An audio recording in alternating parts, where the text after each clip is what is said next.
Si on avait un nom à donner au documentaire qu'on fait là, ce serait quoi?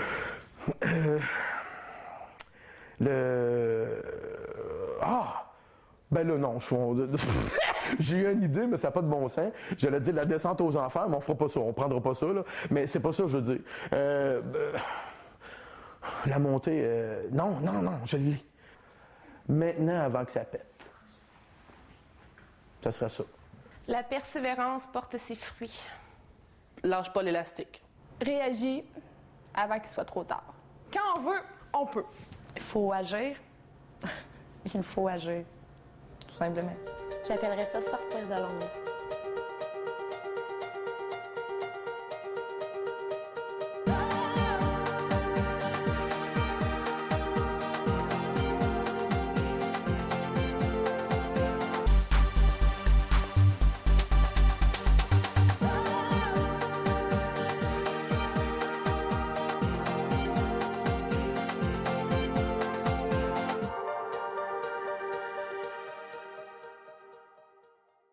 C'est un projet en lien avec la toxicomanie qu'on avait à présenter. Puis, une pièce de théâtre, c'est un super de bon moyen pour faire de la sensibilisation, que je trouvais personnellement. Puis, ayant déjà fait du théâtre moi-même quand j'étais plus jeune, je trouvais que c'était une belle façon de passer le message. Donc, l'idée est venue comme ça.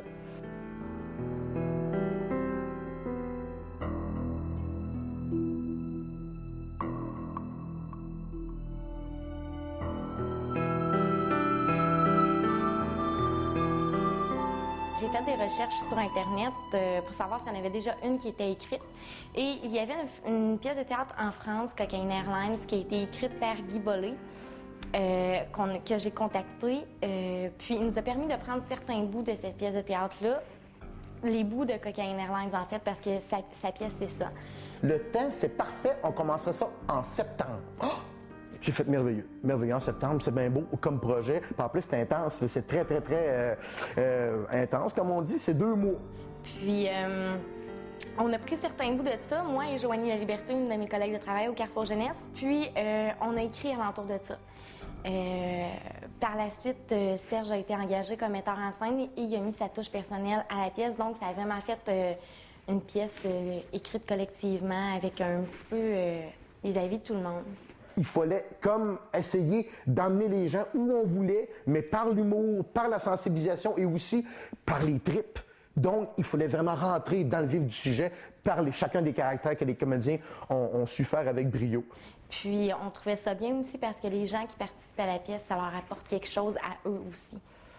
Dans le sens où, je veux dire, c'est positif pour les personnes qui font du théâtre, c'est bon pour l'estime de soi, c'est bon pour la confiance.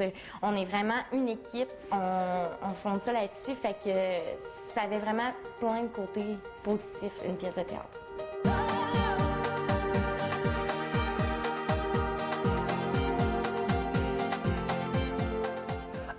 Bonjour, moi je suis Travis Lebel-Martin et je fais Alain, le rôle du père dans Le Bungee de la vie. Je sais plus quoi faire avec. Je le sais qu'il consomme, mais je peux pas y en parler. Parce que si j'en sais trop, si je creuse trop, il va partir, puis plus jamais revenir. Alors je fais comme si. Parce que je me dis qu'au moins, il reste en contact avec nous, puis pas de problème, ben, je serai là. Moi, premièrement, je l'admire beaucoup, Alain, parce que il n'a pas eu la vie facile. Son fils, Yann, était toxicomane, et il consommait. Puis sa femme, Ginette, consommait aussi, mais de l'alcool, et beaucoup. Puis la seule personne qui était correcte, c'était Émilie. Puis pour moi, je l'ai beaucoup admiré parce que Alain, il a tout fait pour aider sa famille. Il a tout fait, puis il n'a jamais lâché, il n'a jamais baissé les bras. Il a déjà fait une petite dépression, il a capoté un moment donné, mais il a toujours tout fait. Puis c'est pour ça que moi, je l'admire beaucoup. Je trouvais que c'était un bon père. Je suis prête à faire n'importe quoi. Même une thérapie.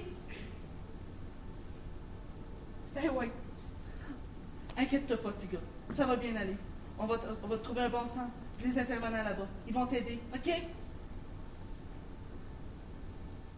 Moi, c'est Mylène Arsenault. Je faisais Ginette, la maman et la femme d'Alain dans Le Bungee de la vie.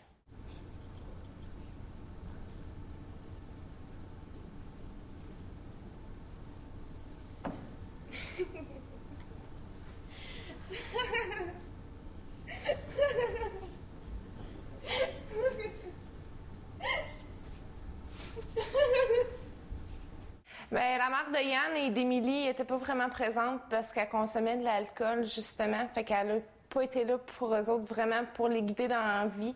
Puis dans le fond, ben, un parent qui consomme, ben, c'est pas vraiment un bon modèle non plus pour les jeunes. Va falloir qu'il se passe de quoi avec toi, petit gars.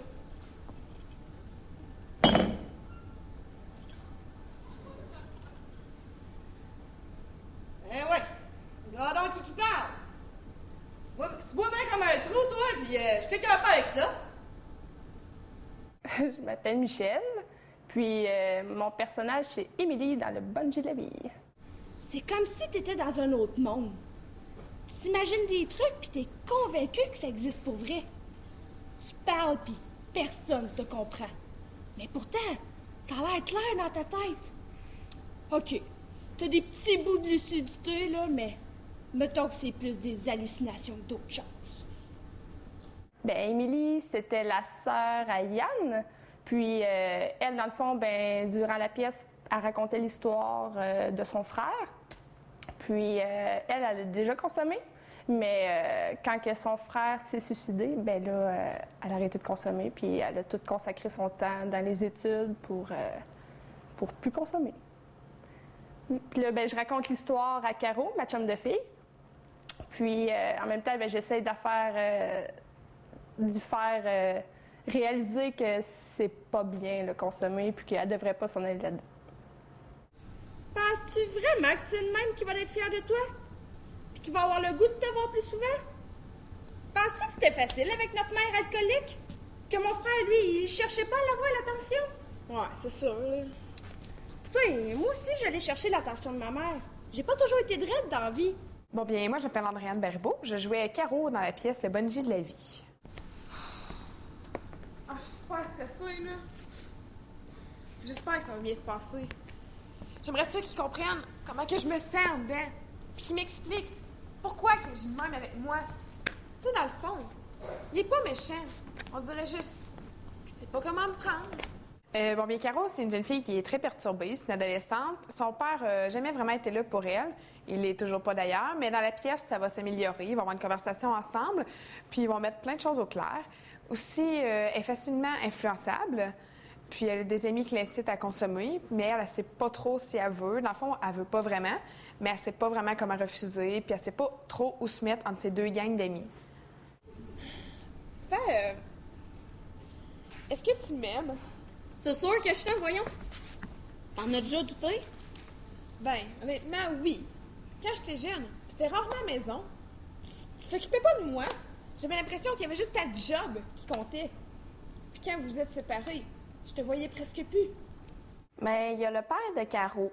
Il n'est pas très présent pour sa fille, qui est très influençable, se demandant si elle doit suivre sa gang au party. Mais dans sa gang, ils consomment tout. Fait que ça l'aiderait plus si son père au moins serait présent. Ça l'aiderait à montrer les chemins qu'elle devrait prendre. Je m'appelle Kim Arsenault. Mon personnage était l'agente de bar. Cocaine Airlines. Toutes les destinations en une seule ligne. L'agente de bar, en fait, c'est vraiment l'incarnation de la tentation. C'est celle qui influence les gens à consommer. C'est elle qui travaille, en fait, pour la Cocaine Airlines. Donc, elle vend ses produits tout le long de la pièce et elle essaie, en fait, de vendre son produit aux gens. Cocaine Airlines. Pour un monde meilleur. Cocaine Airlines. Pour un monde plus juste.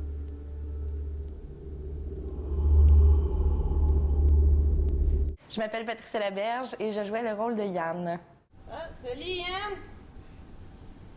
T'as pris ça où, cette chaîne-là? Laquelle? Puis tes bagues! Ah, capable pas mal, là, c'était un chum à l'école qui me les a passés. C'est bon, non? En tout cas, moi, je trouve ça vraiment sacoche. Yann, c'est un jeune homme qui est pris avec un problème de toxicomanie qui est dû au fait que ses parents n'étaient pas nécessairement là. Sa mère était alcoolique, puis on découvre aussi dans la pièce que ça a joué un grand rôle dans le fait qu'il soit devenu toxicomane, que ça l'a affecté à un point qu'il en est devenu comme ça. Quand il réussit à s'en sortir la première fois, jusqu'à temps qu'il, justement, un soir, se repogne avec sa mère. Puis là, il dit que lui, s'il est capable à son âge de s'en sortir, elle est capable. Quand il voit qu'elle n'est pas capable non plus, il rencontre quelqu'un, puis il retombe dans la dépendance. Puis peut-être le fait qu'il voit que sa mère n'est pas capable de s'en sortir, ça lui donne pas un très bon exemple. Et à place de se rebattre une seconde fois, il décide d'abandonner le combat. Maman, papa, petite sœur, faut encourager les deux côtés. Aller jusqu'au bout. Parce que si je suis prêt à tout vous dire, il faut que vous soyez prêts à tout entendre. Êtes-vous prêts à entendre les pires horreurs du monde? Si vous n'êtes pas prêts, c'est facile. Vous n'avez qu'à déchirer la lettre.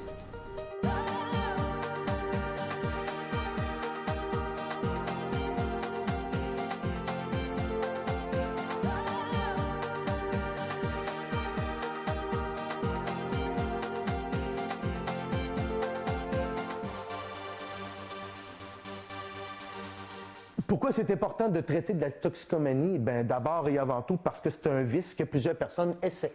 C'est un échappatoire, c'est une fuite. Vis-à-vis des problèmes, on va fuir vers quoi? Vers une dépendance, vers la facilité, vers quelque chose qui va nous faire oublier. C'est un problème qui est très présent. Je veux dire, peu importe où tu vas dans le Québec ou n'importe où dans le monde, c'est un phénomène problématique. C'est un sujet qui est d'actualité tout le temps. Il y en a toujours eu, il va tout le temps en avoir. Il s'agit de, justement, essayer de mettre le doigt sur le bobo pour conscientiser les personnes à la source, c'est-à-dire à l'école, public cible, les jeunes. Justement, parce que c'est de là que tout part parfois. Et si l'influence, elle a été dans la famille, donc, mettons, un parent alcoolique ou un parent toxicomane, bien, la répercussion se fait jusque sur l'enfant. Puis après ça, bien, ça va d'influence d'amis en amis. Puis là, regarde, ça n'arrête plus le fléau. C'est beaucoup banalisé aujourd'hui. Les jeunes, on va souvent les entendre, hein, mais tu sais, je fume rien que du pot. La consommation est tellement banalisée aujourd'hui, puis ils se rendent pas compte des conséquences parce que souvent, c'est une escalade. Tu commences par le pot, mais à un moment donné, ça fera plus la job, tu sais. Donc, pourquoi? Bien parce que c'est vital. On ne peut pas se passer de dépendance. J'en ai une, moi, c'est de manger, c'est le chocolat. Fait que j'ai la chance d'avoir ça. Le seul problème que j'ai, c'est dans le body. La personne que c'est pas le chocolat, la personne que c'est... Il me filme? Ben oui, le body. La personne que c'est pas le chocolat, la personne que ça va être la cigarette, ben il va se scraper les poumons jusqu'au cancer, jusqu'à temps qu'il allume, qu'il faudrait que j'arrête. Puis la personne que c'est pas ça, elle a pas cette chance-là d'avoir la cigarette. Là, on parle d'une chance, mais c'est une boutade, finalement. Ça va être de la drogue. Elle va s'en sortir comment? Avec des séquelles, légumes, morts. Overdose. Fait qu'avant qu'il soit trop tard, avant que les personnes soient encarquées trop creux dans cette dépendance-là, on a décidé d'aller mettre un baume là-dessus, sans justement, comme j'ai dit tantôt, les accuser, leur pointer du doigt. Arrêtez, fais pas ça, c'est pas correct! Parce que c'est pas en faisant ça que ça va leur donner le goût d'arrêter. C'est justement en leur montrant ce qu'ils vont leur arriver, vers où ils s'en vont. Puis on était au creux de la chimère dans la pièce. La dépendance, ils appellent ça la maladie des émotions. C'est sûr qu'il y a bien des gens qui vont être capables de fumer un joint une fois de temps en temps, puis c'est limité comme je suis capable de prendre une bière une fois de temps en temps, puis de pas en prendre une caisse de 24. Sauf qu'il y a des gens qui sont incapables de faire ça.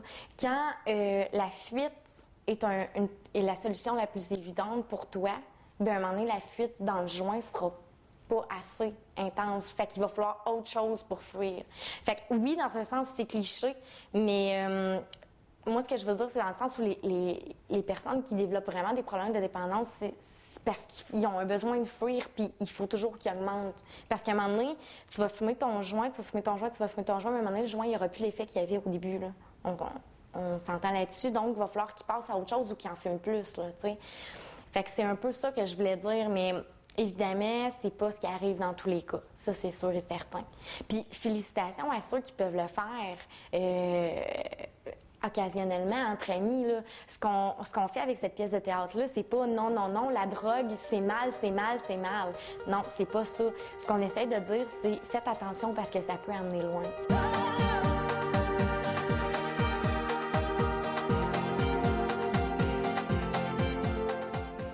Bien, c'est sûr que j'ai fait mes expériences, j'ai consommé, mais j'ai beaucoup de gens proches de moi qui ont eu des problèmes et qui en ont encore, des problèmes de toxicomanie. Puis évidemment, je travaille là-dedans aussi.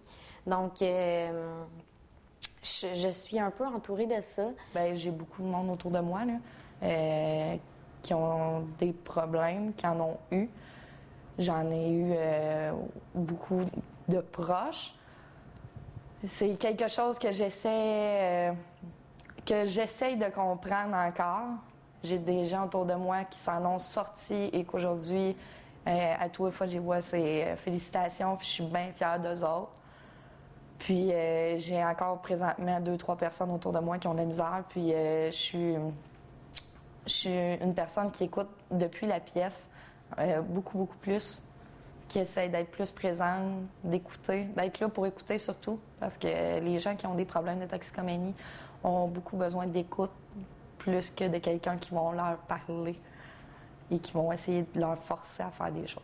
Je voulais faire réaliser aux jeunes que c'est pas bien, qu'il y a bien d'autres choses à faire que de consommer, puis qu'il y a des moyens de pas embarquer là-dedans. Là, il y a des moyens de demander de l'aide. Ben moi, personnellement, je consomme pas, mais j'ai beaucoup d'amis qui le font. J'ai beaucoup d'amis qui ont arrêté, d'autres qui commencent, d'autres qu'on se demande si un jour vont pouvoir arrêter. Mais à notre âge, surtout, c'est très difficile à cibler. Mais presque tout le monde a déjà eu une petite passe. Puis des fois, ça passe, mais des fois, ça reste. Puis c'est là qu'il faut faire attention parce que les gens viennent facilement accros. Je suis intervenante, j'ai les qualifications pour ça, puis pourtant, avec les gens qui sont proches de moi, c'est pas facile d'intervenir parce qu'on n'est pas objectif. Fait que parfois, je suis aussi mal placée pour intervenir que n'importe qui d'autre. Sauf que je pense que l'important dans des situations comme ça, c'est d'être présent puis de montrer aux gens qu'on est là pour eux, puis de leur ouvrir des portes sans les forcer. La drogue, les psychotropes, c'est tout simplement quelque chose de méchant. C'est mal. Puis je trouve qu'il n'y a aucune raison pour prendre ça, sauf à des fins purement médicales. Puis c'est tout simplement que c'est pas bon pour personne.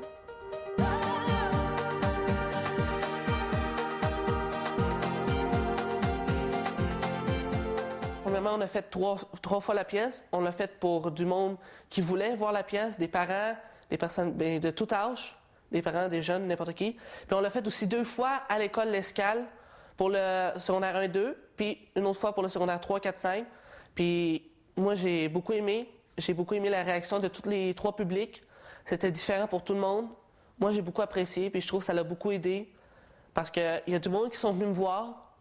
Il y en a même un, il m'a dit « J'ai vu la pièce, puis je trouve que ça m'a beaucoup aidé. Maintenant, je me pose beaucoup de questions sur ça. » Puis aussi, ça m'a aidé pour moi parce que à l'école, maintenant, tout le monde me connaît. Puis, je suis passé du jour au lendemain où personne ne connaît que le monde. Aujourd'hui, on applaudit. Puis, moi, je trouve que ça l'a beaucoup aidé à tout le monde. Quand je consommais, oui, j'aurais aimé voir cette pièce de théâtre-là. Mais bon, c'est pas grave, je m'en suis sortie pareil sans même l'avoir vue. Mais oui, ça va aider des jeunes. Bien, j'espère, en tout cas. Puis que ça a sensibilisé du monde, t'sais. Autant, pas juste pour les jeunes, autant pour les mères qui ont des problèmes d'alcool ou les pères qui ont des problèmes d'alcool. Écoute, cette pièce-là, ça englobe beaucoup de choses. Puis j'espère au moins que ça a allumé quelqu'un. Bien, je pense que l'influence de cette pièce-là ne peut être que positive dans le sens où je trouve ça bien parce que notre public était multigénérationnel, puis la pièce englobait tellement de problématiques que ça peut pas ne pas avoir touché une personne. Parce que peu importe l'âge que tu avais quand tu étais assis dans la pièce, ou peu importe la personne que tu étais, c'est sûr que tu connais quelqu'un alentour de toi qui rejoignait un des personnages à la pièce, que ce soit une mère alcoolique, un père absent, un enfant qui a des problèmes de toxicomanie ou un enfant qui est en recherche d'identité qui ne sait pas vers où aller. Je pense que les gens ressortent de là avec beaucoup d'informations.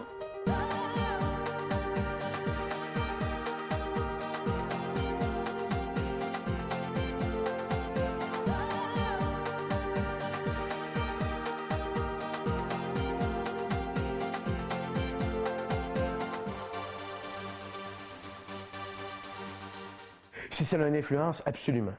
Moi, c'est certain qu'il y a une influence directe sur chacun des comédiens. Tout d'abord, pour la simple et bonne raison que pendant qu'on faisait cette répétition-là, 2 fois semaine, à raison de 3 heures, si c'est pas plus, des fois on déborde un petit peu, bien, les membres de la troupe, les comédiens, ils étaient là, à la répétition. Ils n'étaient pas en train de faire du vandalisme. Ils n'étaient pas en train de mettre le feu à quelque part. Puis ils n'étaient pas en train de dire, il me semble que ça serait bon un joint. Il n'avait pas le temps de penser à ça. Il est en train de s'impliquer, de s'investir pour un projet. Donc, il est en train de forger quoi? L'estime de soi. Ceci dit, c'est un projet qui a une suite. Parce qu'on s'en va à quelque part. On ne fait pas juste faire quelque chose pour faire de quoi nous autres, puis « Ah, c'est le fun! » Après ça, « Ça y est! » Non, non. Après ça, on s'en va vers un accomplissement qui est la présentation du projet, le bungee de la vie. Ça fait quoi? Ça fait qu'eux autres, ils ont eu la chance de montrer devant leur père, devant leur famille, ce qu'ils avaient dans le ventre, ce qu'ils étaient capables d'exécuter sur scène. Donc ça, encore une fois, ça augmente leur estime, ça montre l'accomplissement de quelque chose, d'avoir été jusqu'au bout, et ils ont récolté les retombées de ça. C'était quoi? C'était « Wow! » C'était « Oui! » On a cru à votre affaire. Ça nous a fait quelque chose. Donc, à quelque part, moi, je dis que c'est vital, à quelque part. Le théâtre, ça canalise au lieu de désorganiser. C'est l'appartenance à un groupe, on s'associe, on a besoin d'appartenance, ça fait partie de la pyramide de Maslow. On s'entend-tu qu'on est dedans, là? Faire du théâtre, là, ça peut pas être mieux. Fait qu'on est dans un groupe, on est comme une petite famille qu'on se crée, puis ça peut être long, 2 mois, là. Les liens se sont serrés, on s'est comme parlé un petit peu avant à chaque répétition. OK, on s'en va là. Aujourd'hui, ça va être un petit peu plus tough parce qu'il faut descendre plus cru des émotions. Puis après ça, ben, whoop, on a accompli ce qu'on voulait faire 3 fois en plus. On a fait un tour du chapeau avec ça. Cette pièce-là, on l'a présentée 3 fois. Puis après ça, on fait comme, hey, la fierté de l'avoir fait, de l'accomplissement. Fait que c'est que des points positifs pour accrocher les personnes. Le théâtre, meilleur moyen de mobilisation pour empêcher les gens de déraper. Moi, qu'est-ce que ça m'a apporté? C'est beaucoup de la confiance en moi, de l'assurance, de la confiance en les autres aussi, parce qu'à un moment donné, on a fait un exercice, ils se mettaient en cercle, on était dans le milieu, on se fermait les yeux, ils nous faisaient tourner, puis après ça, ils nous balançaient d'un bord puis de l'autre, mais tu sais, le monde nous rattrapait. Moi, j'avais peur de faire cet exercice-là, j'en ai même pleuré. C'est pas parce que j'avais pas confiance en eux, je savais qu'ils ne laisseraient pas tomber, mais ça me faisait peur, mais j'étais très fière de moi d'être capable de réussir à faire cet exercice-là, dans le fond. Avec la confiance, l'assurance, l'estime de moi beaucoup aussi. Je suis plus à l'écoute des autres que je l'étais au début. Juste quand on faisait nos pratiques pendant les 2 mois intenses qu'on a eus, toutes les fois, on avait notre atelier, on jetait tout le méchant qu'on avait dans la semaine pour pas que ça nous garde à l'intérieur pendant la pièce, puis le fait d'écouter tout le monde, puis ça nous a pas rapproché aussi tout le monde. Parce que le théâtre, on prend de l'assurance, on fortifie sa personnalité, puis avec ça, après, tu es capable d'aller en entrevue, tu es capable d'aller là, tu es capable de affronter les gens, affronter la vie, quoi. Donc, c'est bon.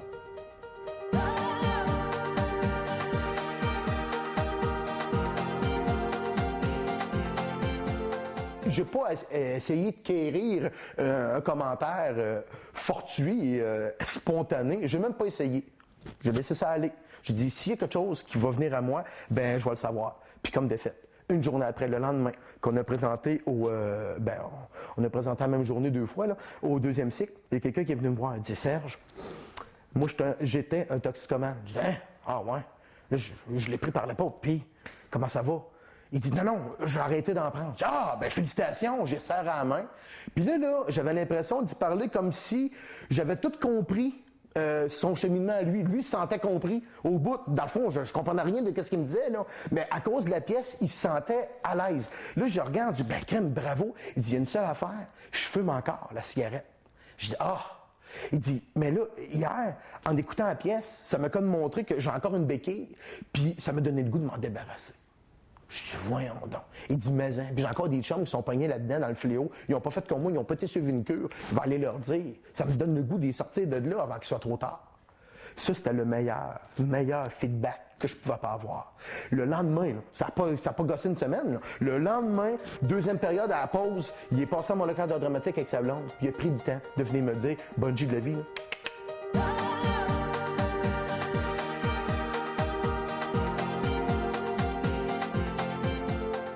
simple, ça s'appelle le bungee de la vie. On sait c'est quoi le bungee? Bon, le bungee. Mais c'est parce que dans la vie, notre vie, c'est comme un élastique. La vie est capable de subir une peine d'amour, elle va revenir, elle va se stabiliser. OK, on change d'appartement, elle va se stabiliser. Oh, ma femme à part, elle va se stabiliser. Oh, je fais une fausse couche, tu sais, tout le temps. C'est tout le temps de même, la vie. Puis, on a assez de subir ce que la vie nous impose, puis qu'on n'a pas choisi, qu'en plus, si nous autres, on se garoche, on se remet sur le dos des pressions supplémentaires pour faire élastifier notre élastique, ben, à un moment donné, il risque de péter. Puis c'est quand il pète qu'il est trop tard de penser à « faudrait que je slack, Non, il est trop tard. Tu as abusé, gay. Ton élastique est desséché. Tu crois plus, il n'y a plus de jus. Ça pète. C'est pas un sujet qui est facilement abordable. Puis c'est pas... c'est un sujet tabou, en fait. Mais il faut juste montrer aux gens qu'on est là pour eux. Puis il faut pas oublier aussi qu'on a plein d'organismes qui sont là pour aider les gens. Parce que ça, on l'oublie souvent, tu sais. On oublie souvent qu'il y a des intervenants, des personnes spécialisées là-dedans qui sont là pour aider. Puis quand la personne vous rouvre une porte, une personne qui a un problème de toxicomanie vous rouvre une porte, prenez-la à pieds joints parce qu'elle ne repassera peut-être pas une deuxième fois. Puis, dans le fond, tout ce qu'on souhaitait passer comme message avec cette pièce de théâtre-là, c'est que il y a beaucoup d'issues possibles pour une personne qui est dépendante, mais l'issue du suicide, c'en est une parmi les autres. Puis on veut juste essayer d'éviter le plus possible que ça arrive.